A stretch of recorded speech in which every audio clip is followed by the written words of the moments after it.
Hello everyone, सभी को नमस्कार, सभी को राम राम और बहुत सारा प्यार। ऐसे के साथ मैं नीतू ढाका एक बार फिर से आप सभी का स्वागत करना चाहूंगी आपके अपने परिवार रैंकर्स गुरुकुल पर। कैसे हैं आप सभी? आई होप बहुत अच्छे होंगे और बहुत कुछ अच्छा कर रहे होंगे। जल्दी से एक बारी से मुझे कमेंट सेक्शन में बता दीजिएगा, how are you all guys, कैसे हैं आप सभी? जल्दी से एक बारी से कमेंट सेक्शन में बता दीजिए। चलिए, very good evening everyone, very very very good evening, welcome बहुत दिनों बाद। राजेश, इसका मतलब आप बहुत दिनों बाद क्लास ले रहे हैं। इसका सीधा सा मतलब है राजेश, आप जो है बहुत दिनों बाद क्लास ले रहे हैं। चलिए, very good morning, very good morning everyone, very good evening everyone. है ना, गुड इवनिंग के साथ साथ very very good afternoon everyone. चलो भाई, और बताओ, और कौन से विश बचती है? सो लेट्स स्टार्ट, करते हैं सेशन की शुरुआत जिसमें हम लोग गुड नाइट मैम। चलो ठीक है, आ जाओ। लेट्स स्टार्ट, हम लोग शुरुआत करेंगे डाइजेस्टिव सिस्टम की, यानी कि पाचन तंत्र। कितना हम लोग कवर कर चुके हैं लास्ट क्लास में? जल्दी से एक बारी मुझे बता दीजिए, कहाँ तक हम लोगों ने लास्ट क्लास में कवर कर लिया था? Very good evening, very very very good evening, यानी कि कल हम लोग कहाँ तक कवर कर चुके थे डाइजेस्टिव सिस्टम में? जल्दी से एक बारी से मुझे कमेंट सेक्शन में बता दीजिएगा। वेरी गुड इवनिंग भाई, सभी को नमस्कार, सभी को राम राम और बहुत सारा प्यार। ठीक है, कब तक होगा सिलेबस? सिलेबस बहुत जल्दी हो जाएगा, तब आप कहिए। ठीक है, चलिए बताइए।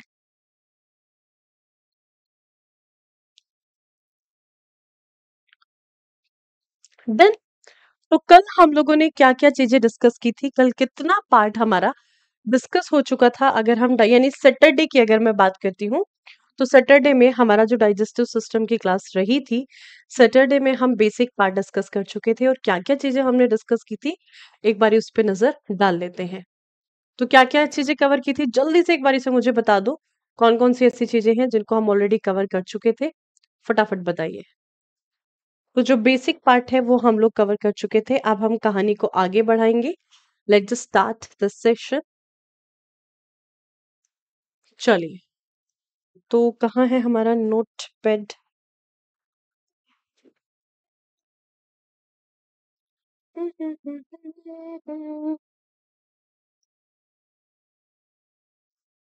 Where is it? चलिए, कहाँ तक हो चुका था? सलाइवा, सलाइवा हमारा कंप्लीट हो चुका है। फंक्शन ऑफ सलाइवा हम कंप्लीट कर चुके हैं। Very nice. अब हमें सलाइवा से आगे बढ़ना है।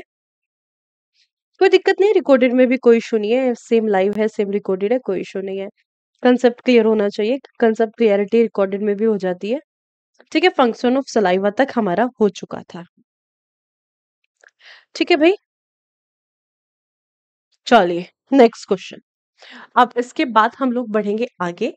इसके अलावा हम आगे बढ़ने वाले हैं, जिसमें हम क्या डिस्कस करेंगे, जिसके अंतर्गत हम डिस्कस कर रहे होंगे आपका फाइनेक्स वाला part. Let's just start with the pharynx. अब देखो, सलाइवा का फंक्शन हम देख चुके हैं कि सलाइवा का फंक्शन क्या होता है। तो अगर मैं सलाइवा के फंक्शन की बात करती हूँ, पाचन की प्रक्रिया में यह मदद करता है। It helps in the digestion. यानी कि लास्ट क्लास जो हमारी रही थी, लास्ट क्लास के अंदर हम बेसिक पार्ट जो है वो बिल्कुल कवर कर चुके थे। अब हमें कहानी को आगे बढ़ाना है। इसके बाद अगर मैं कहूँ, तो आपको पता है, देखो सबसे पहले आती है हमारी नेजल कैविटी। ठीक है, सबसे पहले अगर मैं बात करती हूँ, अब एक चीज को मेरी बहुत गौर से और बहुत ध्यान से सुनिएगा। देखो, सबसे पहले हमने देखा था क्या, हमारी बक्कल कैविटी। ठीक है, बक्कल कैविटी है, बक्कल कैविटी से ऊपर थोड़ा सा हमारी होती है नेजल कैविटी। तो होता क्या है, जो हमारी नेजल कैविटी होती है, यानी कि नासिका गुहा, नेजल कैविटी, या फिर जिसको हम किस नाम से जानते हैं, जिसको हम जानते हैं नासिका गुहा के नाम से, नेजल कैविटी, या फिर इसी को हम किस नाम से जानते हैं, नासिका गुहा। तो ये जो नासिका गुहा होती है, इसके माध्यम से हम क्या करते हैं, इसके माध्यम से हम हवा को इनहेल करते हैं, यानी कि हम एयर का इनटेक करते हैं और एयर इसी के थ्रू होती हुई कहाँ पहुंचती है, हमारी रेस्पिरेटरी ट्रैक के अंदर पहुंचती है। इसके बाद शुरू होती है हमारी बक्कल कैविटी। इसके बाद क्या होती है हमारी, इसके बाद होती है शुरू हमारी बक्कल कैविटी, जिसको हम किस नाम से जानते हैं, जिसको हम सीधा सीधा जानते हैं अपनी मुख गुहा के नाम से, बक्कल कैविटी, या फिर इसी को हम किस नाम से जानते हैं? इसी को हम जानते हैं मुख गुहा का नाम हम इसको देते हैं। मुख गुहा इसको कहा जाता है। अब ये जो मुख गुहा है, इस मुख गुहा के अंतर्गत जैसे ही हमारा जो फूड है, वो सलाइवा के साथ मिलता है।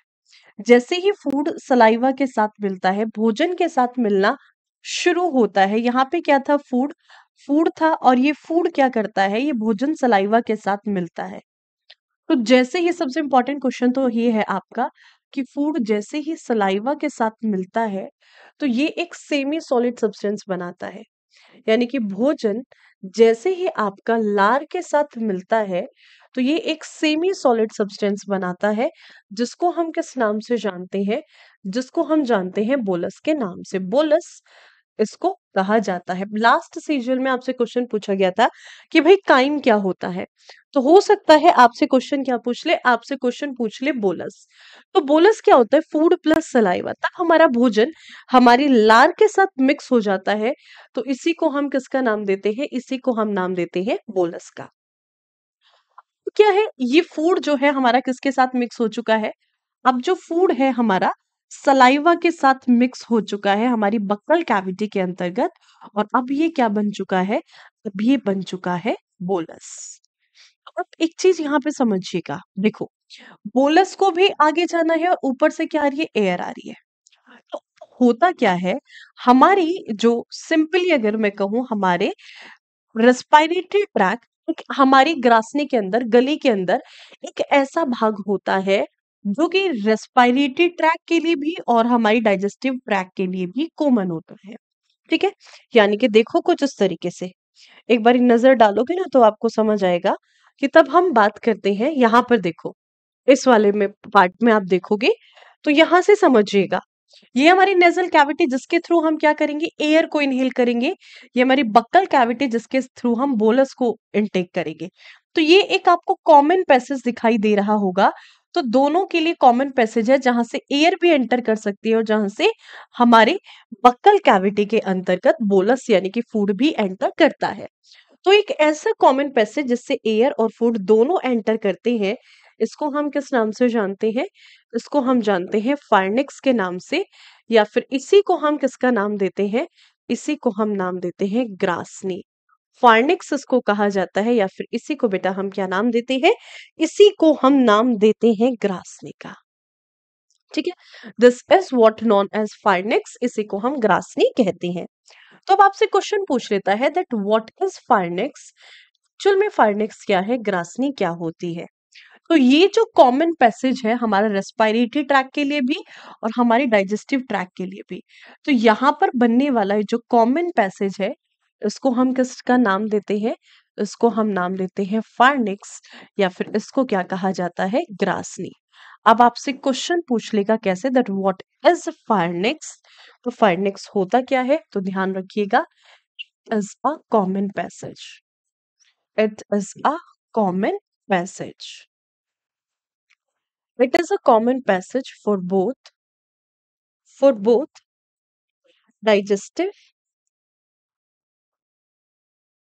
digestive tract, for both digestive and respiratory tract। बताओ, समझे इस बात को? तो जो फार्नेक्स है, ग्रासनी वाला भाग है, ये क्या कहलाता है? यह है हमारे श्वसन नलिका, श्वसन नलिका और भोजन नलिका, श्वसन नलिका और भोजन नलिका के लिए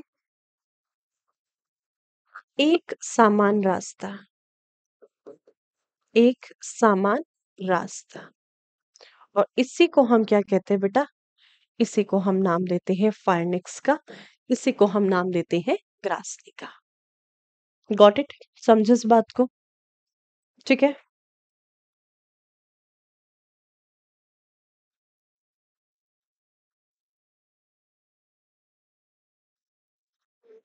बताइए, समझे इस बात को? यस और नो? इतनी बात समझ आई?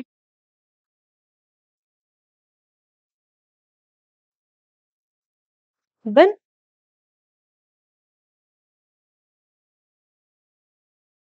चलो, बहुत खूब, वेल डन। नेक्स्ट बढ़ेंगे आगे। बेटा, कौन है ये? नाम क्या है इन शख्स का? मैं शख्स का नाम तो देख लूं। यश, यश यश यश यश यश यश। बेटा यश, तब आप थक जाओ ना ये कॉपी पेस्ट करते हुए, तब मुझे बता देना। ठीक है यश, तब आप थक जाओ ना ये कॉपी पेस्ट करते हुए, तब मुझे बता देना बेटा। तब मैं आपसे बात करूंगी, आप पहले कर लो। ठीक है, दैट इज फार्नेक्स, यानी कि ग्रासनी।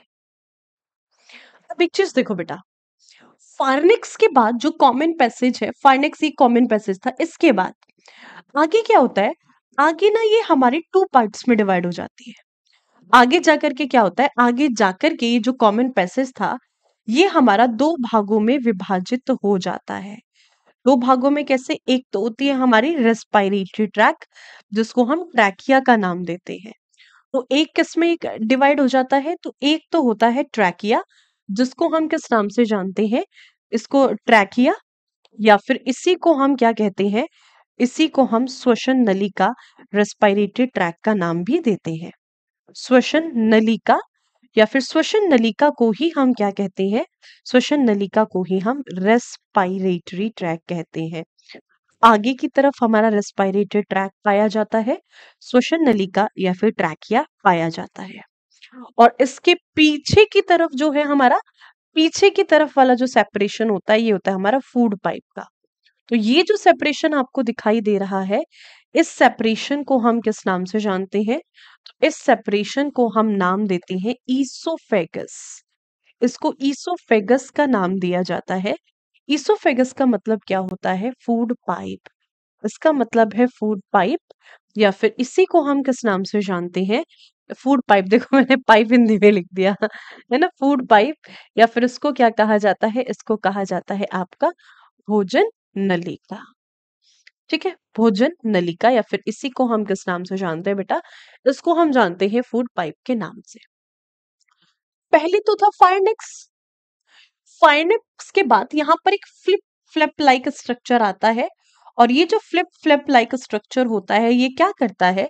ये ना हमारे एक ढक्कन की तरह कार्य करता है यहाँ पर। और इस फ्लिप फ्लैप लाइक स्ट्रक्चर को हम किस नाम से जानते हैं? तो इस स्ट्रक्चर को हम एपिग्लोटिस का नाम देते हैं। इस स्ट्रक्चर को, ये जो यहाँ पर फ्लिप फ्लैप लाइक स्ट्रक्चर मैं कह रही हूँ, इस स्ट्रक्चर को हम नाम क्या देते हैं? इस स्ट्रक्चर को हम नाम देते हैं एपिग्लोटिस। ये किस नाम से जाना जाता है? एपिग्लोटिस के नाम से जाना जाता है। तो यहाँ पे तो आपने एक पॉइंट पढ़ा फायरनेक्स। फायरनेक्स के बाद दूसरा क्या आ गया है? दूसरा आ गया है आपका एपिग्लोटिस। भी एपिग्लोटिस क्या करता है? तो सबसे पहले अगर मैं इस एपिग्लोटिस की बात करूं, तो ये क्या करेगा? जो एपिग्लोटिस होता है, ये हमारी फूड पाइप को विंड पाइप से सेपरेट कर देता है। ठीक है, इसको हम किस नाम से जानते हैं? तो इसको हम जानते हैं एपिग्लोटिस के नाम से। तो बेटा जो एपिग्लोटिस होता है, ये क्या करता है? ये दोनों को सेपरेट कर देता है एपिग्लोटिस। ये क्या करेगा? ये हमारी फूड पाइप को, इट सेपरेट्स, ध्यान से सुनिएगा, it separates our food pipe from wind pipe, from wind pipe. यानी कि इसका कार्य क्या होता है?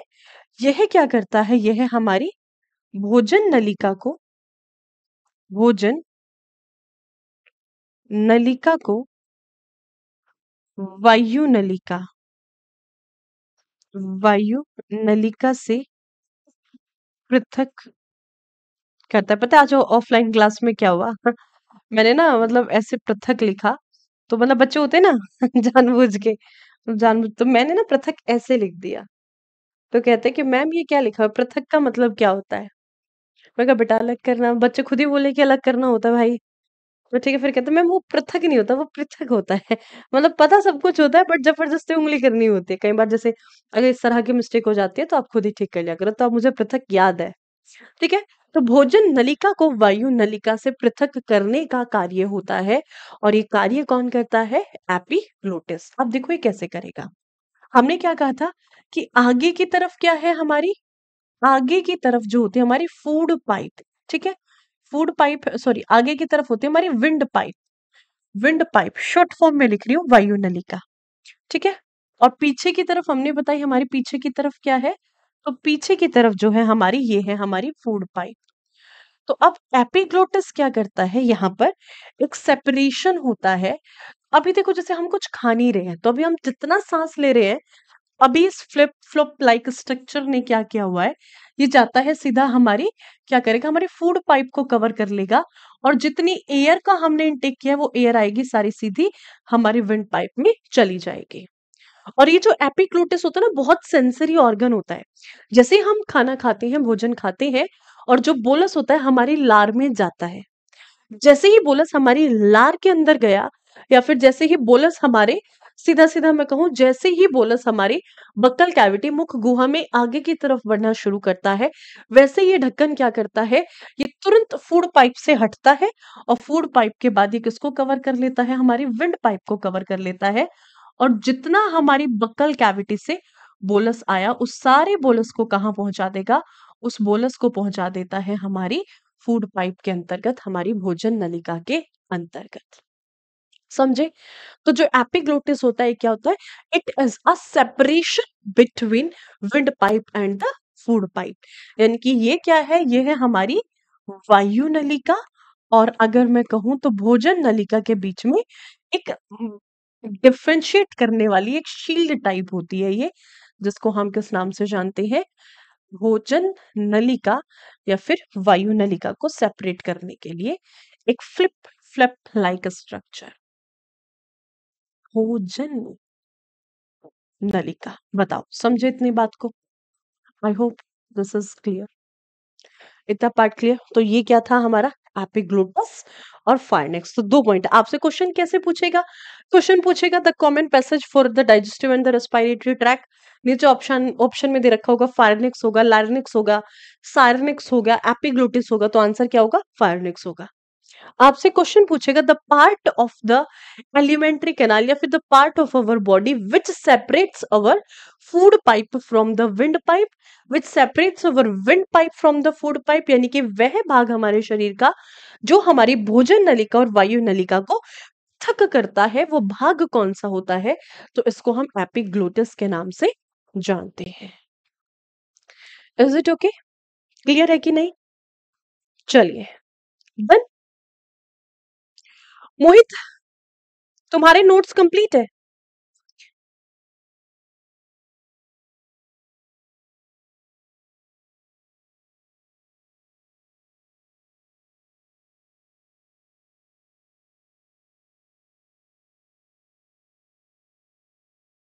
क्लियर? बढ़े आगे? चलिए, तो अब बढ़ते हैं आगे। ये तो बात हो गई किसकी, एपिग्लोटिस तक की बात आपकी होती है। उसके बाद अब हम आगे बढ़ेंगे, अब हम बात किसकी करेंगे, फूड पाइप। देखो विंड पाइप तो हमें पढ़ना नहीं, क्योंकि पार्ट किसका है, रेस्पिरेटरी ट्रैक का। इसके अलावा अब जो हमें पढ़ना है, अब हमें क्या पढ़ना है बेटा, अब हमें पढ़ना है ईसोफेगस। ईसोफेगस, या फिर इसी को हम किस नाम से जानते हैं, इसी को हम जानते हैं फूड पाइप के नाम से। फूड पाइप, या फिर इसको किस नाम से जाना जाता है, इसको जाना जाता है आपका भोजन नलिका के नाम से। फूड पाइप, या फिर इसी को हम किसका नाम देते हैं, इसी को हम नाम देते हैं भोजन नलिका का। ठीक है। अब आओ देखो बेटा, ईसोफेगस, या फिर अगर हम फूड पाइप की बात करें, या फिर भोजन नलिका की बात करें, तो जो भोजन नलिका है, सबसे पहला क्वेश्चन आपसे पूछ लिया जाए कि ये बताओ भोजन नलिका की लेंथ कितनी है, इसकी लंबाई कितनी होती है। तो इसकी लंबाई होती है बेटा 20 से 21 सेंटीमीटर। 20 से 21 सेंटीमीटर लंबी होती है हमारी भोजन नलिका, या फिर हमारी ईसोफेगस की अगर हम बात करते हैं। डिपेंड करती है, बच्चों के अंदर थोड़ी और छोटी होगी, 14 से 16 सेंटीमीटर, महिलाओं के अंतर्गत 16 से 18 सेंटीमीटर, पुरुषों के अंदर 22 से 21 सेंटीमीटर लंबी होती है। पतली सी ट्यूब की तरह की स्ट्रक्चर होती है। जो बोलस है वो सेमी सॉलिड है। अब एक चीज देखो, आपको इस पतली सी ट्यूब के अंदर से एक सेमी सॉलिड सब्सटेंस को पास कराना है बक्कल कैविटी से, कहां तक, हमारे स्टमक तक। कहां तक लेके जाना है, तो ये हमारी बक्कल कैविटी से ये हमारे स्टमक तक लेकर के जाना है। तो अब आप ये कैसे लेकर के जाओगे, सेमी सॉलिड सब्सटेंस है, तो इस सेमी सॉलिड सब्सटेंस को आप हमारी फूड पाइप से हमारे स्टमक तक कैसे लेकर के जाएंगे? ठीक है, बक्कल कैविटी से जो बोलस जाना है पतली सी पाइप के अंदर से किसी भी ठोस चीज को तब आपको निकालना है, तो आप उसको कैसे निकालोगे? आपको पीछे से प्रेशर लगाना पड़ेगा, तभी वो आगे की तरफ मूव करेगी। तो बिल्कुल वैसे ही ये जो वॉल होती है, इसके पीछे से प्रेशर लगाती जाती है, ये आगे की तरफ मूव करता चला जाता है। तो इन वॉल के अंदर क्या होता है? इन वॉल के अंदर कॉन्ट्रैक्शन होता है, और उसी कॉन्ट्रैक्शन के थ्रू ये क्या करती है? उसी कॉन्ट्रैक्शन के थ्रू ये क्या करेंगे? सीधा सीधा इनके अंतर्गत अगर मैं कहूं ये कॉन्ट्रैक्ट करती है पीछे से और प्रेशर लगाएगी, बोलस जो है आगे की तरफ मूव करेगा। पीछे से क्या होता है? इनके अंदर कॉन्ट्रैक्शन होगा, ठीक है, पीछे से इनके अंदर कॉन्ट्रैक्शन होगा, ये वॉल वापस से सिकुड़ेंगी, इनके अंदर कॉन्ट्रैक्शन होगा और ये क्या करेगी? बोलस पे प्रेशर एक्सर्ट करेगी, बोलस आगे की तरफ मूव करेगा। तो ये जो मूवमेंट होता है इनके अंदर, ये एक प्रेशर के कारण होता है। यहाँ पर प्रेशर लगता है, एक दाब लगता है। तो कॉन्ट्रैक्शन के समय पर ये जो इसोफेगस के वॉल होती है, ये कौन सा प्रेशर एक्सर्ट करती है इस मूवमेंट के लिए? ठीक है, बोलस को आगे बढ़ाने के लिए यहाँ पर जो प्रेशर लगता है, वो प्रेशर कौन सा होता है? That is peristalsis. That is peristalsis की अगर मैं बात करती हूँ, प्रेस्टेलिसिस प्रेशर ये होता है। इसको हम किस नाम से जानते हैं? इसको हम जानते हैं कर्मा कुंचन दाब। तो इसको हम कर्मा कुंचन दाब के नाम से जानते हैं। इसी कर्मा कुंचन दाब के कारण ये जो बोलस है, इसको ना एक मूवमेंट मिलता है, इसको एक गति मिलती है। तो आपसे पूछ लेता है कि ईसोफेगस के अंतर्गत किस गति के कारण जो बोलस है वो आगे की तरफ मूव करता है? तो बोलस तब आगे की तरफ मूव करता है तो किस गति के कारण करता है? तो ये आपका सेम अगर मैं कहूं प्रिस्टलिसिस, प्रिस्टलिसिस मूवमेंट के कारण आगे की तरफ मूव करता है। ये क्या करेगा? ये आगे की तरफ कर्मा कुंचन गति के कारण, कर्मा कुंचन, कर्मा कुंचन गति के कारण ये आगे की तरफ मूव करता है। प्रिस्टलिसिस मूवमेंट के कारण ये आगे की तरफ मूव करता चला जाएगा। ठीक है, अब ये जो प्रिस्टलिसिस मूवमेंट होता है, ये होता कैसा है? इसको एक बारी देख लेते हैं, एक बार इस पे नजर डालो। देखो किस तरीके से प्रेशर एक्सर्ट होता है, एक बारी थोड़ा सा आप इस पे नजर डालो और फिर चीजों को देखना। देखो यहां पर इसको देखो, ये मूवमेंट है, दिस इज द प्रेस्टिलिसिस मूवमेंट। देख रहे हो पीछे से, तब ये बोलस ऊपर से आ रहा है, ये हल्का सा प्रेशर प्रेशर प्रेशर लगाती है और ये आगे की तरफ मूव करता चला जाता है। पीछे से प्रेशर चलता है, पीछे से देखो कॉन्ट्रैक्शन होती है, ये इस पे प्रेशर एक्सर्ट करती रहेगी और ये आगे की तरफ बढ़ता रहेगा। ये जो मूवमेंट इसके अंदर हो रहा है, इसी मूवमेंट को हम प्रेस्टिलिसिस मूवमेंट कहते हैं। तो को याद है बचपन में ना आपने एक आइसक्रीम खाई होगी, ऑरेंज कलर के पाइप में एक आइसक्रीम आती थी, संतरे वाली, बड़ा मजा आता था। उसे नीचे से दबाते जाओ और ऊपर की तरफ वो मूव होती चली जाती थी, है ना? जैसे हम अगर सॉस का पैकेट, तो सॉस के पैकेट को आगे से दबाते चले जाते हैं, तो वो मतलब पीछे से प्रेस करते चल जाओ और आगे की तरफ वो मूव करता चला जाता है। तो इस मूवमेंट को हम क्या कहते हैं? इस मूवमेंट को हम कर्मा कुंचन दाब या फिर प्रेस्टिलिसिस मूवमेंट के नाम से जानते हैं। ठीक है, तो यही मूवमेंट है जो कि प्रेस्टिलिसिस के नाम से जाना जाता है। देखो सबसे पहले हमारी आहार नाल के किस भाग के अंदर पाचन की प्रक्रिया शुरू होती है? तो हमारे आहार नाल की जो बक्कल कैविटी है, जो हमारी मुख गुहा है, सो भाई हमारी मुख गुहा के अंतर्गत या फिर हमारी बक्कल कैविटी के अंदर डाइजेशन का प्रोसेस शुरू हो जाता है। बट जो ईसोफेगस होता है, भोजन नलिका है, इसके अंदर किसी भी प्रकार का पाचन नहीं होता है। There will be no digestion inside esophagus, inside esophagus। बस इसका कार्य क्या होता है? बोलस को स्टमक तक पहुंचाना। इसके अंतर्गत पाचन नहीं होता है, इस चीज को बहुत अच्छे से ध्यान रखिएगा। ठीक है, this is very very very important point. तो आपसे क्वेश्चन पूछा जाता है कि हमारी आहार नाल के किस भाग में पाचन नहीं होता है? तो किसके अंदर? तो ईसोफेगस के अंदर किसी भी प्रकार से पाचन नहीं होता है। तो भोजन नलिका के अंतर्गत पाचन नहीं होता है। भोजन नलिका के अंतर्गत, भोजन नलिका के अंतर्गत पाचन नहीं होता है, पाचन नहीं होता है। ठीक है, समझे इस बात को? भोजन नलिका के अंतर्गत पाचन नहीं होता है। तो ये थी हमारी ईसोफेगस। ईसोफेगस से जो क्वेश्चंस आपसे पूछे जाते हैं वो सारे होते हैं यहाँ पर आपके खत्म। समझे बात को? Is it? हाँ जी, बिल्कुल पीयूष, बिल्कुल है। Is it okay? चलिए।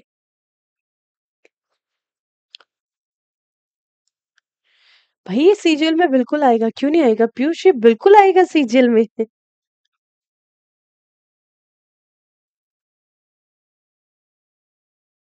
डन।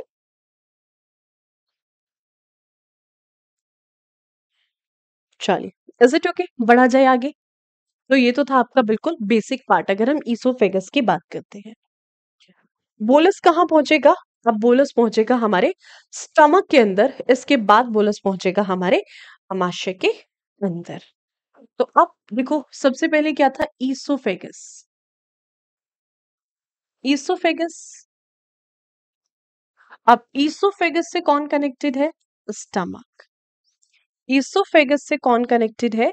तो ईसोफेगस से कनेक्टेड होता है हमारा स्टमक। अब देखो, आपसे क्वेश्चन पूछा जाता है ईसोफेगस की, ये जो ओपनिंग होती है स्टमक के अंदर, इसको हम किस नाम से जानते हैं? तो इसको जाना जाता है आपका पाइलोरस के नाम से। इसको जठर द्वार कहा जाता है, पाइलोरस, या फिर इसको हम किस नाम से? जठर द्वार के नाम से जानते हैं। पाइलोरस या फिर जठर द्वार इसको कहा जाता है। ठीक है। यस। चलो, अब देखो होगा क्या। ऊपर से बोलस आया, अब स्टमक के अंदर क्या होता है? इस स्टमक के अंदर आपको क्या दिखाई देता है? इस स्टमक के अंदर ना आपको एक जूस देखने को मिलता है। और ये जूस कौन सा होता है? So that is gastric juice. इसके अंदर आपको एक जूस देखने को मिलता है, जिसको हम किस नाम से जानते हैं? गैस्ट्रिक जूस के नाम से, या फिर इसको क्या नाम दिया जाता है आपका?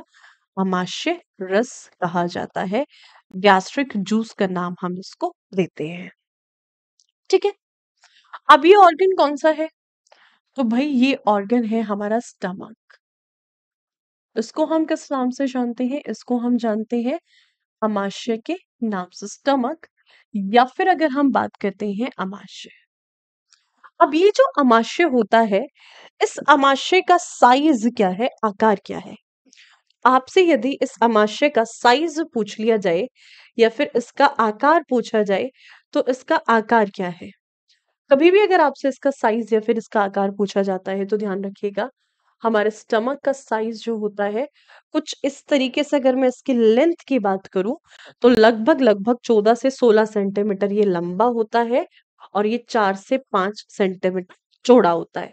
तो 14 into 6 सेंटीमीटर का हमारा स्टमक का साइज होता है, आकार होता है। ठीक है। आपसे पूछा जाए कि हमारे स्टमक का वेट कितना होता है, अगर मैं स्टमक की वेट की बात करूं, हमारे स्टमक का भार कितना होता है, तो बेटा जो स्टमक का भार होता है वो कितना होता है? तो अगर मैं स्टमक के भार की बात करती हूँ, तो उसका भार होता है करीबन 750 से 900 ग्राम के बीच में। 700, 750, 800 से 900 ग्राम के बीच में इसका वेट रहता है, भार होता है। और जो स्टमक है, यह है हमारे शरीर का तीसरा सबसे भारी अंग होता है। This is the third heaviest organ. Third heaviest organ. सबसे हैवी कौन सा होता है? यानी कि तीसरे नंबर का सबसे भारी अंग। तो ये जो है हमारा तीसरा सबसे भारी अंग होता है, तीसरा सबसे भारी अंग। Third largest organ. Largest, heaviest, मतलब सबसे हैवीएस्ट ऑर्गन कौन सा है हमारा? सो मोस्ट हैवीएस्ट ऑर्गन जो होता है, that is the liver. Second heaviest कौन सा होता है? दूसरा सबसे भारी कौन सा होता है हमारा? ब्रेन होता है, हमारा मस्तिष्क। और तीसरा सबसे भारी अगर आपसे पूछा जाए, तो ये कौन सा होता है? ये होता है हमारा स्टमक, अमाशय। और किसके कारण से? क्योंकि भाई इसके अंदर 1 से 1.5 लीटर के आसपास गैस्ट्रिक जूस होता है, इसीलिए बहुत भारी होता है। ठीक है। चलो, अब अगर हम बात करते हैं गैस्ट्रिक जूस की या फिर अमाशय रस की, ये कितना लगभग अगर मैं कहूँ एवरेज तौर पे देखा जाए तो लगभग 800 700 800 एमएल के आसपास 650 700 800 900 एमएल के आसपास नॉर्मली रहता है गैस्ट्रिक जूस हमारे स्टमक के अंदर। उसमें बोलस चला जाए तो ये 1 से 1.5 लीटर तक भी बढ़ जाता है। 1 लीटर एवरेज होता है, 1 लीटर से कम ही रहता है। ठीक है, चलो, कभी क्वेश्चन पूछेगा भी नहीं। पता है जो गैस्ट्रिक जूस होता है, इस गैस्ट्रिक जूस का पीएच मान कितना होता है? इस गैस्ट्रिक जूस का पीएच मान, तो इसकी जो पीएच वैल्यू होती है वो होती है 1.5 से 2.5 के बीच में। और 1.5 से 2.5 का मतलब क्या है, ये नेचर में कैसा होगा, प्रवृत्ति में कैसा होता है, एसिडिक है। और एसिडिक भी कैसा है, इट इज हाईली एसिडिक। कैसा है ये, हाईली एसिडिक होता है, जिसका मतलब क्या है, ये उच्च अम्लीय होता है। उच्च अम्लीय, या फिर अगर हम कहें तो ये आपका हाईली एसिडिक होता है। ठीक है, ये जो गैस्ट्रिक जूस है, इसी गैस्ट्रिक जूस के अंतर्गत ना आपको एक एसिड देखने को मिलता है। और कौन सा एसिड पाया जाता है, इसके अंतर्गत एक अम्ल आपको देखने को मिलता है, एक एसिड। और ये एसिड कौन सा होता है, ये अम्ल कौन सा होता है, तो भाई अम्ल है आपका HCl। HCl यानी कि अगर हम बात करते हैं हाइड्रोक्लोरिक एसिड, हाइड्रोक्लोरिक एसिड, या फिर अगर मैं यूं कहूं तो हाइड्रोक्लोरिक अम्ल। अब देखो जो HCl है इसका पीएच मान कितना होता है, अगर मैं इस HCl की बात करूं, अगर मैं इस HCl का पीएच मान की बात करूं तो इसका पीएच मान कितना होता है, तो भाई इसका भी 1.5 से 2.5 के बीच में होता है। यदि हमारे स्टमक, देखो जो केमिस्ट्री में जिस HCl को हम इंडस्ट्रियल लेवल पे यूज में लेते हैं, उस HCl का पीएच मान होता है 0, हाईली एसिडिक एसिड होता है। बट जो HCl हमारे स्टमक में होता है उसका पीएच मान होता है 1.5 से 2.5 के बीच में। अब अगर ये इतना हाईली एसिडिक है तो ये तो हमारे पेट की दीवारों को जला देगा। आपको पता है, देखो जैसे अगर हम बात करते हैं, तब बैटरी के अंदर यूज किया जाने वाला एसिड आपने देखा होगा, गलती से कहीं फ्लोर पे गिर जाए तो पत्थर को जला देता है, हमारे कहीं कपड़े पे लग जाए तो कपड़े को जला देता है। तो भाई कब से हम जन्म से HCl को लिए घूम रहे हैं अपने पेट में, अब तक तो हमारा पेट जल जाना चाहिए था। तो अब इस स्टमक की दीवारों को HCl से प्रोटेक्ट करने का कार्य कौन करते हैं, इसके अंदर क्या है, इसके अंदर है HCl। तो इस HCl से प्रोटेक्शन देने का कार्य कौन करता है, इस HCl से प्रोटेक्शन देने के लिए इसके चारों तरफ एक प्रोटेक्टिव मेम्ब्रेन पाई जाती है। स्टमक की दीवारों के चारों तरफ एक झिल्ली होती है। और जिस प्रोटेक्टिव मेम्ब्रेन को हम किस नाम से जानते हैं, तो ये जो प्रोटेक्टिव मेम्ब्रेन है इसको किस नाम से जाना जाता है, इसको हम जानते हैं म्यूकस के नाम से। So it is a protective membrane. ये क्या है, ये एक प्रोटेक्टिव मेम्ब्रेन होती है। It is a protective membrane, जिसको हम किस नाम से जानते हैं, जिसको हम जानते हैं सुरक्षित झिल्ली के नाम से। सुरक्षित झिल्ली का नाम हम इसको देते हैं। और ये जो सुरक्षित झिल्ली होती है, प्रोटेक्टिव मेम्ब्रेन होती है, इसको क्या, कौन सी झिल्ली है ये, सो दिस इज म्यूकस। कौन सी, म्यूकस नाम की झिल्ली है, जो हमारे स्टमक को किससे, हमारे स्टमक की, हमारे अमाशय की दीवारों को HCl से प्रोटेक्ट करने का काम करती है। So this mucus is a protective membrane which protect wall of our stomach from the HCl. So mucus हमारे अमाशय की दीवारों को HCl से बचाने के लिए एक सुरक्षित झिल्ली पाई जाती है हमारे अमाशय के अंतर्गत। Is it okay? पीयूष जागिन कह रहे मैम सीजीएल का सिलेबस कहाँ से देखे। पीयूष सीजीएल का सिलेबस आपको जो मतलब सीजीएल का सिलेबस आपको देखना है तो आप सीजीएल की साइट से देख सकते हैं, फिर आप यूट्यूब पे सर्च करोगे, ऑलमोस्ट टीचर्स आपको बता ही देंगे। क्लास के स्टार्टिंग में तब हर कोई टीचर क्लास लेता है आपके पेड बैच में, तो सारी इन्फॉर्मेशन आपको देता है कि कौन से सब्जेक्ट, कौन से एग्जाम में कितने क्वेश्चन पूछे जाते हैं। तो उस टाइम पे आप वो इन्फॉर्मेटिव फर्स्ट वीडियो हर क्लास की देखो, उसमें आपको इन्फॉर्मेशन जरूर मिल जाएगी हर एक सब्जेक्ट की। ठीक है भाई, चलिए बताओ, इतना क्लियर।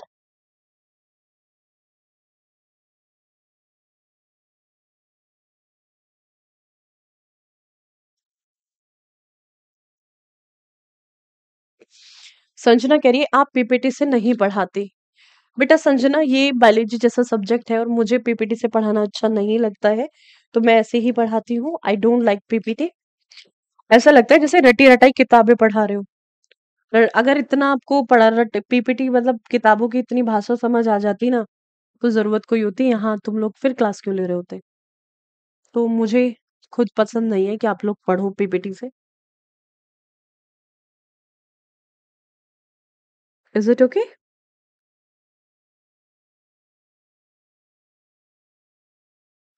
ओके मोहित, ठीक है, डन।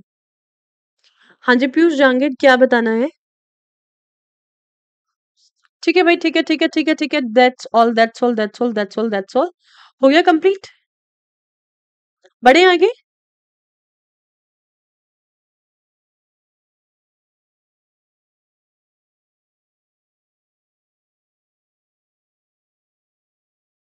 पीएच मान क्या होता है? PH value.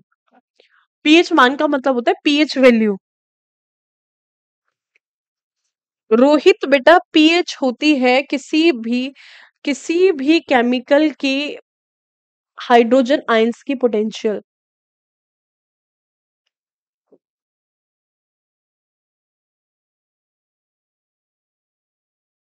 हेमलता कह रही मैं, लेकिन मैम हमें नोट्स बनाने में दिक्कत होती है थोड़ी सी। बेटा तब दिक्कत होगी, उसी बात में का तो मजा है ना। उसी बात का तो मजा है। चलिए, आ जाओ, कोई दिक्कत नहीं है, फटाफटा। डन। तो ये आप समझ गए होंगे बात को, स्टमक। कि अगर मैं स्टमक की बात करती हूँ, अगर मैं अमाशय की बात करती हूँ, ये बेसिक पार्ट है। ठीक है, अब देखो एक चीज देखिएगा यहाँ से। इसकी बात अगर मैं कहूँ, आपने ना खाली पेट एक आवाज सुनी होगी। हमारा जो स्टमक है जिस टाइम पे खाली होता है, अगर मैं अपने स्टमक की बात करूं, तो आपने खाली पेट स्टमक से ना एक आवाज आती हुई सुनी होगी। सुनी है? सबने ही सुनी होगी। तब खाली पेट होता है तो है ना, कहते हैं ना पेट में चूहे कूद रहे हैं। है कि नहीं कि पेट में चूहे कूद रहे हैं। तो हमारे स्टमक में तब तब खाली पेट होता है, यानी कि इन द एम्प्टी स्टमक।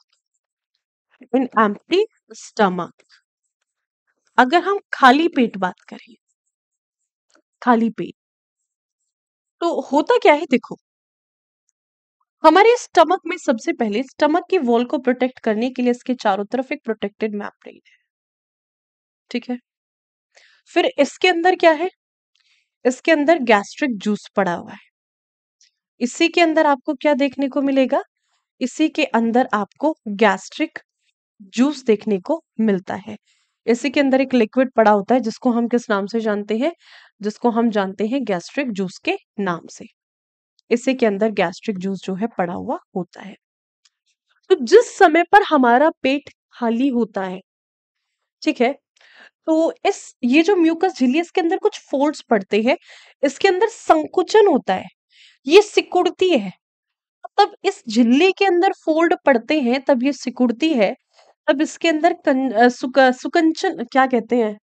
सुकंचन बोल रही हूँ मैं। तब इसके अंदर संकुचन होता है, तब इसके अंदर कॉन्ट्रैक्शन होता है, तो इसके अंदर फोल्ड्स पड़ते हैं। तो इस समय देखो, तब ये संकुचन इसके अंदर होगा, तो इस वाटर में ये जो जल है इसके अंदर, यानी कि ये जो लिक्विड है इसके अंदर, ये इसके अंदर जो गैस्ट्रिक जूस है, इसके अंदर कोई मूवमेंट होगा कि नहीं होगा?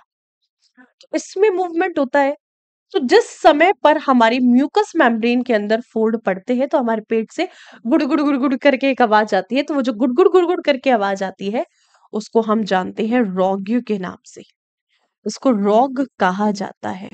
तो उस मूवमेंट को, वो जो साउंड प्रोड्यूस होती है, that is a fold inside the mucus membrane. तो होता क्या है, तब हमारा पेट खाली होता है। तो रोग क्या होता है, ध्यान से सुनिएगा। इट इज अ रोग। It is a fold. It is a fold found inside mucus, found inside mucus membrane of stomach। और किस समय पर? तब एम्प्टी होगा, empty stomach. Due to contraction.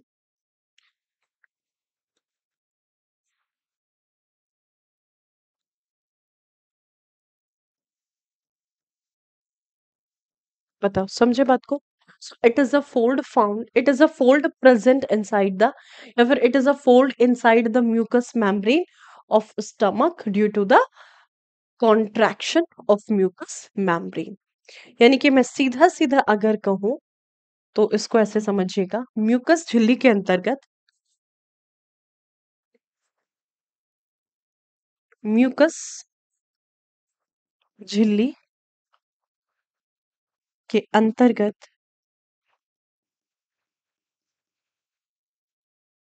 खाली पेट, खाली पेट में, ऐसे ऐसे लिखो, खाली पेट में, खाली पेट में म्यूकस झिल्ली के अंतर्गत होने वाला संकुचन, होने वाला संकोचन, तो ये क्या कहलाता है भाई? यही आपका कहलाता है रॉग। इसी को हम किस नाम से जानते हैं? That is known as the rugae. इसी को क्या कहा जाता है? इसी को कहा जाता है रॉग। तो खाली पेट जो आवाज आती है, उस मूवमेंट को या फिर उस साउंड को हम किस नाम से जानते हैं? उसी मूवमेंट को हम नाम देते हैं रॉग का। ठीक है? कहते हैं ना कि पेट में चूहे कूद रहे हैं, तो वो जो चूहे कूदते हैं ना, ठीक है, वो जो पेट में चूहे कूदते हैं, वही रॉग कहलाता है। ठीक है भाई? समझे होंगे इस बात को? So let's move ahead. बढ़ाया जाए कहानी को आगे की तरफ।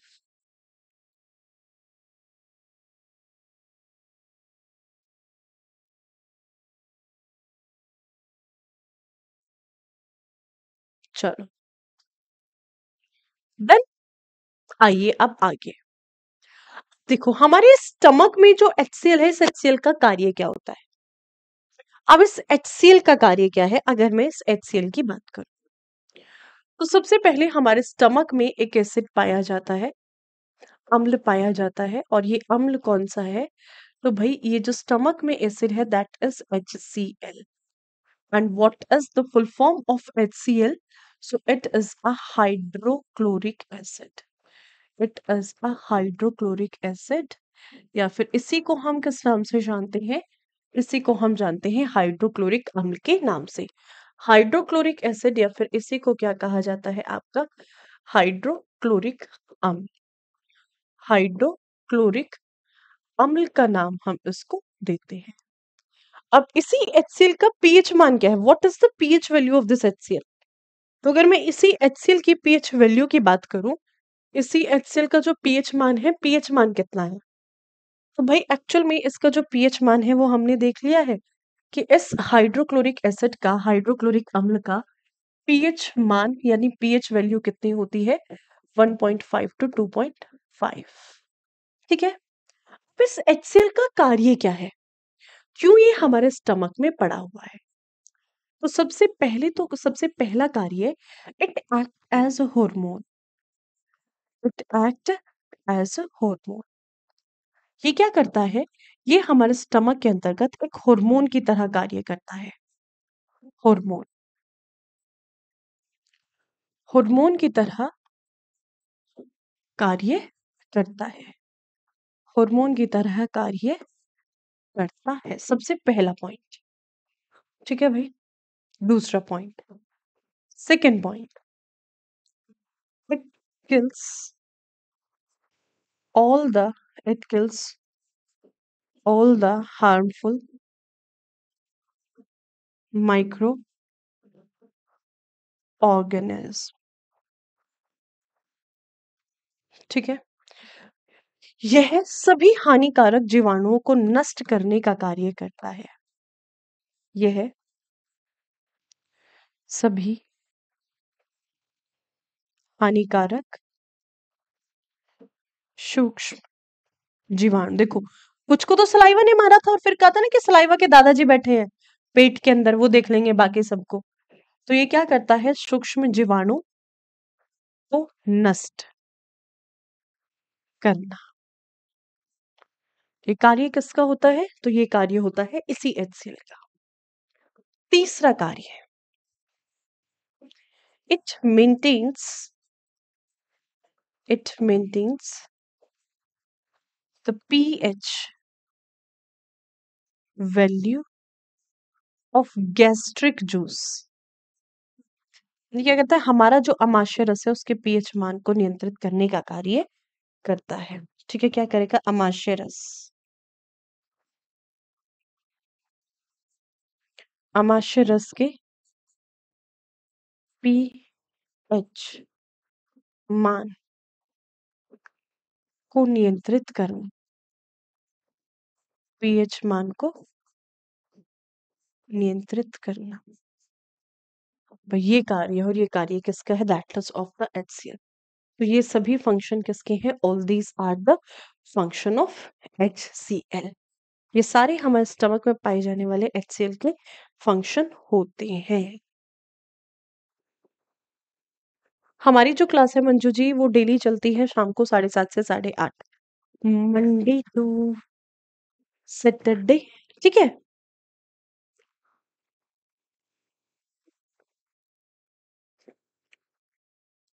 गूगल कुमार कैमरा कहाँ से हुआ? कैमरा तो बिल्कुल प्रॉपर है, कहीं भी स्टक नहीं है, कोई भी दिक्कत नहीं है कैमरे में।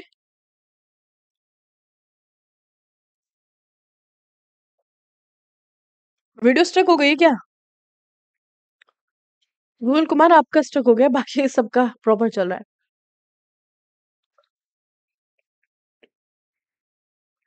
कैमरा तो एक ही जगह स्टक रहता है, कैमरा कहीं नहीं रुकता।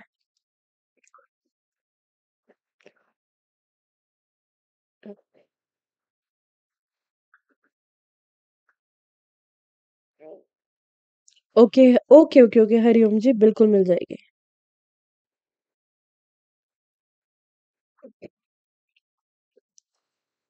हाँ जी, स्नेहा PDF आपको मिलेगी। युवराज अब ब्लॉक नहीं है। सारिका भी डिस्कस करेंगे कैसे हार्मोन की तरह कार्य करता है।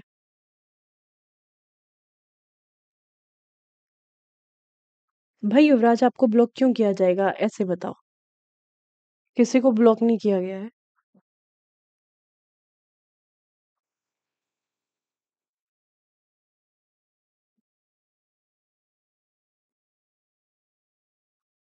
चलिए डन, बढ़े आगे। तो ये तो बात थी किसकी? बात थी सारी की सारी HCl की। अब आते हैं गैस्ट्रिक जूस में। अब किसकी बात करेंगे? Gastric juice. तो स्टमक के अंदर ये जो गैस्ट्रिक जूस है, जिसको हम किस नाम से जानते हैं? जिसको हम जानते हैं अमाशय रस के नाम से, या फिर इसी को हम गैस्ट्रिक जूस का नाम देते हैं। एक्चुअल में ये जो गैस्ट्रिक जूस है, एक्चुअल में ये जो अमाशय रस है, अगर इस अमाशय रस की बात की जाए या फिर इस गैस्ट्रिक जूस की बात की जाए, तो बेटा जो गैस्ट्रिक जूस होता है, इसके अंदर ना 3 डाइजेस्टिव एंजाइम होते हैं। There are 3 digestive enzyme. 3 प्रकार के डाइजेस्टिव एंजाइम है जो इसके अंतर्गत पाए जाते हैं। 3 प्रकार के पाचक एंजाइम है जो इसके अंतर्गत पाए जाते हैं। ठीक है, अब कौन-कौन से 3 प्रकार के पाचक एंजाइम हैं जो इसके अंतर्गत मौजूद हैं? कौन-कौन से वो 3 डाइजेस्टिव एंजाइम हैं? तो बेटा सबसे पहला जो डाइजेस्टिव एंजाइम होता है हमारे गैस्ट्रिक जूस के अंदर, उसको हम जानते हैं गैस्ट्रिक एमाइलेज के नाम से। गैस्ट्रिक एमाइलेज, ठीक है, या फिर इसको दूसरा नाम हम क्या देते हैं? Amylase ptyalin.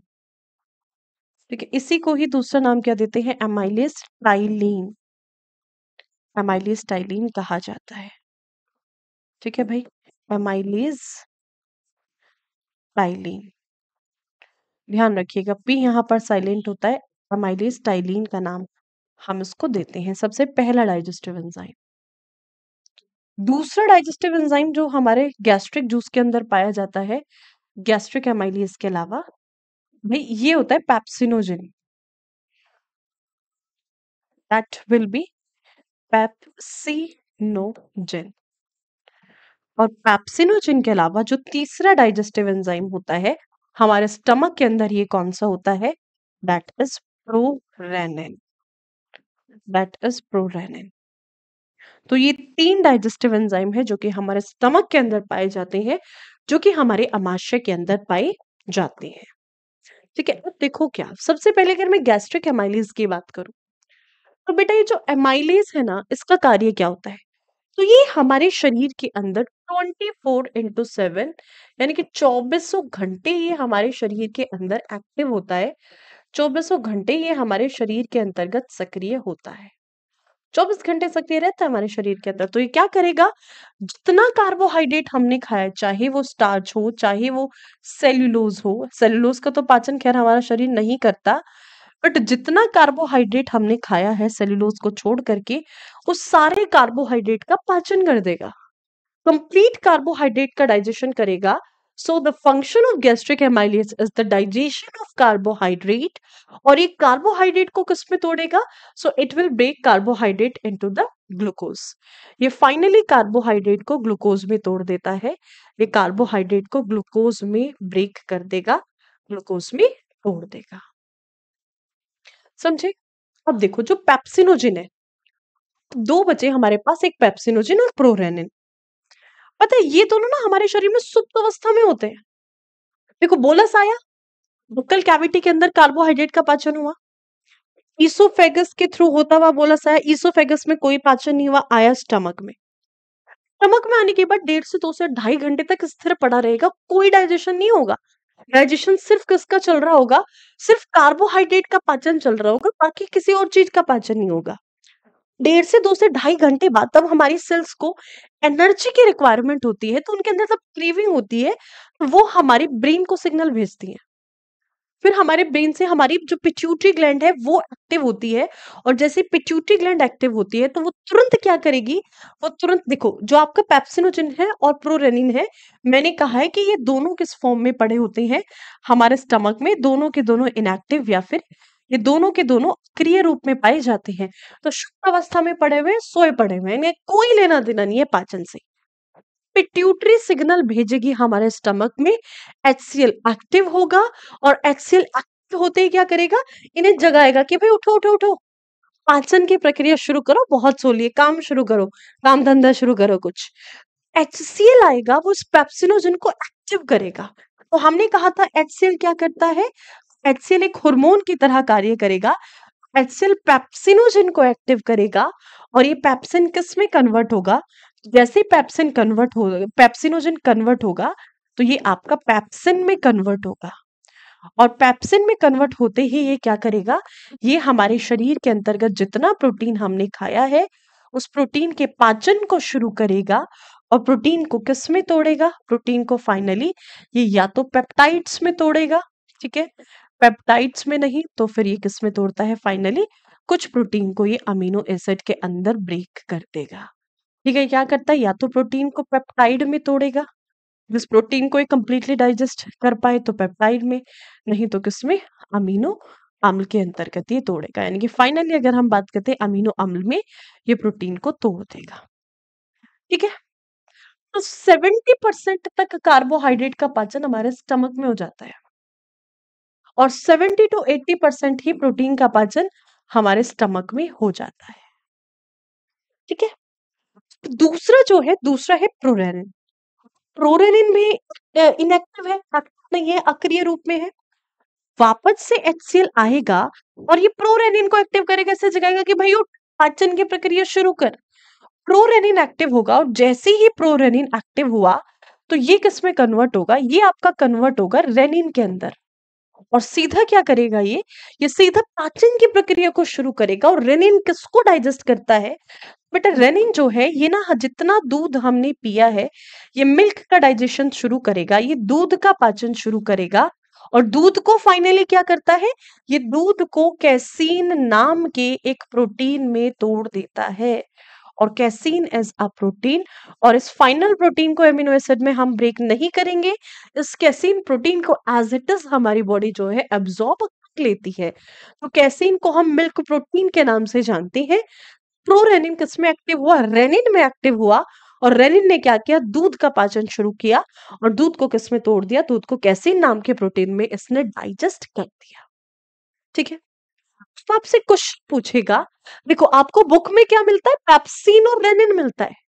एक्चुअल में हमारे जो स्टमक है, स्टमक के अंदर आपको पेप्सिन या फिर रेनिन नहीं मिलता, क्या मिलता है, पेप्सिनोजिन और प्रोरेनिन मिलता है। इन दोनों को एचसीएल करता है, पेप्सिनोजिन को पेप्सिन में तोड़ेगा, पेप्सिनोजिन को पेप्सिन में एक्टिव करेगा, तोड़ेगा नहीं, और प्रोरेनिन क्या करेगा, प्रोरेनिन को रेनिन में एक्टिव करेगा, और रेनिन तुरंत मिल्क को तोड़ेगा कैसीन के अंदर, पेप्सिन प्रोटीन को तोड़ेगा पेप्टाइड्स या फिर अमीनो एसिड के अंतर्गत। तो ये तीन चीजों का डाइजेशन हमारे स्टमक के अंदर होगा। ये तीन डाइजेस्टिव एंजाइम है जो आपको याद रखनी है हमारे स्टमक के अंदर। अब एक बहुत इंपॉर्टेंट पॉइंट यहां से, ये जो रेनिन है ये केवल मैमल्स के अंदर पाया जाता है। रेनिन मिल्क को डाइजेस्ट करने के लिए रिस्पॉन्सिबल होता है, और ध्यान रखिएगा, it is only found in mammals. Mammals का मतलब क्या है, जो दूध का निर्माण करते हैं। It is only found in mammals, यानी कि यह है केवल, ध्यान रखिएगा इस पॉइंट को, यह है केवल स्तनधारियों के अंतर्गत, यानी कि जो दूध का निर्माण करते हैं और दूध को पीते हैं, स्तनधारियों के अंतर्गत पाया जाता है। इसका मतलब क्या है, ये पक्षियों में नहीं होगा रेनिन, ये सांप के अंदर नहीं होगा, ये रेप्टाइल्स में नहीं होगा, ये एम्फीबियंस में नहीं होगा, ये मछलियों के अंदर नहीं होगा, ये ऑर्थोपोडा के अंदर नहीं होगा, ये मोलस्का के अंदर नहीं होगा, ये इकाइनोडर्मेटा के अंदर नहीं होगा। इसका मतलब कि भाई देखो, आपने एक और छोटा सा एग्जांपल समझिएगा यहाँ से, देखो सांप दूध पीता है, नाग पंचमी पे दूध का कर्ज, सांप को दूध पिलाते हैं, तो भाई वो जो दूध का कर्ज है ना, तो वही श्रीदेवी, सनी देओल और अमरीश पुरी तक ही सीमित है, वही उतार सकते हैं उस दूध का कर्ज, बाकी कोई नहीं उतार सकता। ठीक है, सांप कभी भी दूध नहीं पीता है। सांप को अगर जबरदस्ती दूध पिला भी देते ना, तो वो थोड़ी देर बाद उस दूध की उबाली मार देता है, या फिर कई बार सांप की डेथ भी हो जाती है। क्यों नहीं पीता है, क्योंकि उसके शरीर में दूध का पाचन करने वाला रेनिन नाम का एंजाइम नहीं होता है, और ना ही उसके शरीर के अंदर कोई स्पेसिफिक एंजाइम होता है जो दूध का पाचन कर दे। और ऐसा ही होता है तब बच्चा छोटा होता है, बच्चा 6 से 7 माह का होता है। अगर मैं बच्चे के शरीर की बात करूं, अगर मैं चाइल्ड की बात करूं, बच्चे के अंतर्गत जो रेनिन है वो 6 से 7 महीने के बाद जाकर के एक्टिव होता है। जो रेनिन है बच्चे के शरीर के अंदर, it active renin, renin will active,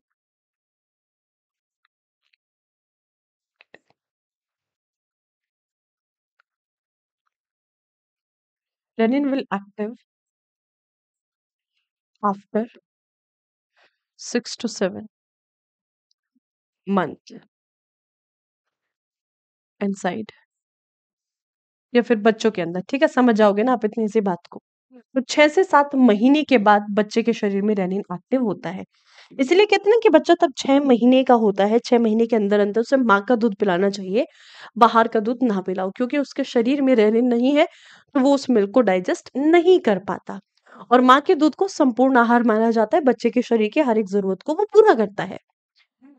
देखो यहाँ पर, ये जो रेनिन है, तो बच्चे को तब दूध पिलाते हैं ना, तब छोटा बच्चा होता है, तो कई बार वो दूध की उबाली मार देता है, छोटा छोटा थोड़ा सा दूध ऐसा फटाफटा सा दूध डाल देता है, उबाली मार देता है। तो वो किस कारण से, क्योंकि उसके शरीर में अभी रेनिन नहीं है। तब बच्चा 6-7 महीने का हो जाता है, 6-7 माह के बाद जाकर के रेनिन बनना शुरू होता है, यानी प्रो रेनिन उनके स्टमक में बनना शुरू होता है।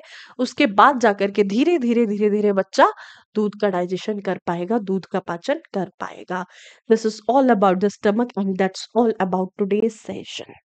बताइए समझ आई चीजें कि नहीं आई, फटाफट से मुझे कमेंट सेक्शन में बता दीजिए।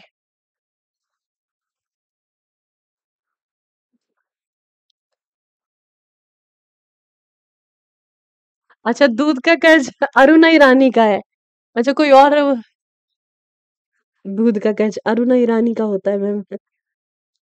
कोई और हीरोइन है क्या उसमें, भाई मुझे नहीं पता, जो भी होगी ध्यान रखिएगा। साक्षी सिन्हा, ये गलती से शायद हो सकता है 0.5 लिख दिया टेक्निकल टीम ने, ये 0.4 क्लास हो सकती है, मैं एक बार देख लूंगी, अगर सीक्वेंस सही करा देंगे। ठीक है,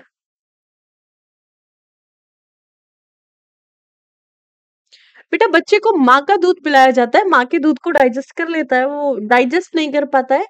बस माँ के दूध के अंदर जो मिनरल्स होते हैं, उन मिनरल्स को उसकी बॉडी धीरे-धीरे अब्ज़ॉर्ब कर लेती है। ठीक है?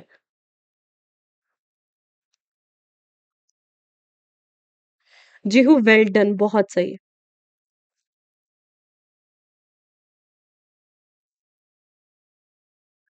बेटा पेप्टोन्स, पेप्टाइड एक ही बात है।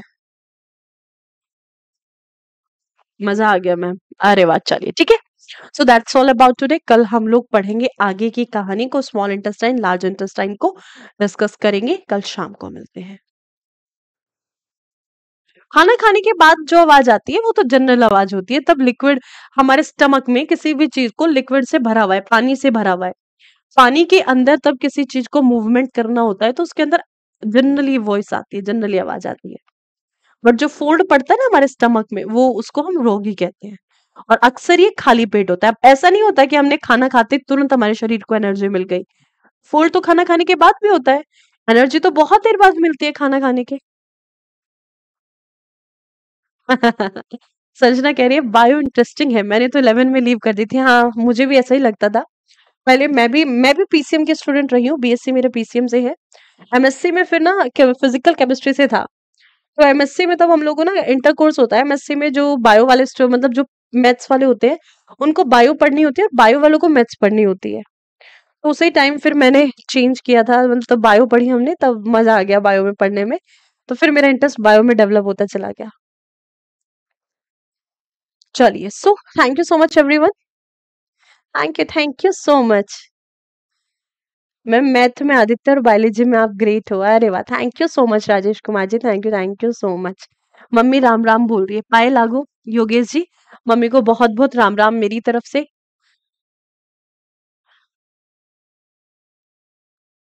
अच्छा ठीक है हेमलता, हमारी क्लास की जो टाइमिंग है डेली शाम को 7:30 से 8:30, ठीक है। चलिए, so thank you so much everyone, मिलते हैं कल फिर आप लोगों से 7:30 बजे। तब तक के लिए आप लोग अपना ख्याल रखिएगा, पीडीएफ आपको मिल जाएगी सारी। चलिए संजना, वेरी नाइस, बहुत सही।